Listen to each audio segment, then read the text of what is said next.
Christmas టైంలో బాగా పాడతాం, ఈ పాట కదా, కొనియాడతరమే నిన్ను. ఈమె దేవుణ్ణి ఏం చేసిందట? కొనియాడింది. What a great woman. ప్రభువుని గణపరిచింది, ఆయన కొనియాడింది.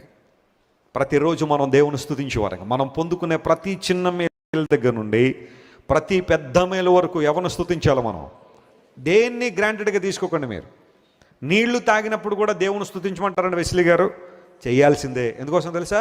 చాలామంది నీళ్లు తాగలేని స్థితిలో కూడా ఉన్నారు. తెలుసా మీకు ఆ విషయం? నీళ్ళు తాగలేరు. భోజనానికి కూడా దేవుని స్తుతించాలండి వెస్లీ గారు. డెఫినెట్లీ. ఎందుకోసం అంటే భోజనం తినలేని వారు చూవులు పెట్టి భోజనం పంపిస్తారు లోపలికి, ఆ లిక్విడ్స్ పంపిస్తూ ఉంటారు. అలాగానే వాళ్ళు బ్రతకలేని పరిస్థితుల్లో గొంతున్నంత మాత్రాన్ని తినేయగలం అనుకోకండి. కొంతమంది గొంతు క్యాన్సర్లు ఉంటాయి, దే క్యాంట్ ఈట్ ఎనీథింగ్. ఆ క్యాన్సర్ వారి గొంతును తినేస్తున్నప్పుడు మింగడానికి కూడా అవకాశం లేని పరిస్థితుల్లో విపరీతమైన థ్రోట్ పెయిన్తో బాధపడుతూ ఉంటారు. తినడానికి లేదు, విస్తారం డబ్బులు ఉంటాయి వాళ్ళకి. నువ్వు తినడం కూడా తక్కువ చేస్తున్నావు కొన్నిసార్లు. నువ్వు దేవుని స్తుతించు, నీకు ఇచ్చిన ఆహారాన్ని బట్టి. ఒక బైక్ ఉందా, దేవుని స్తుతించు. కారు ఉందా, దేవుని స్తుతించు. ఒక సైకిలే ఉందా, ఏం పర్లేదు దేవుని స్తుతించు.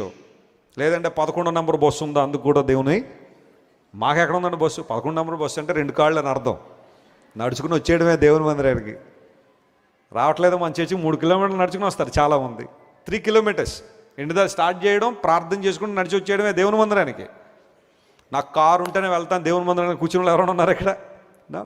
ఉంటే మంచిదే, లేకపోయినా మంచిదే. స్తుతించు దేవుణ్ణి. ఒక చక్కని గృహం ఉందా, దేవుని స్తుతించు.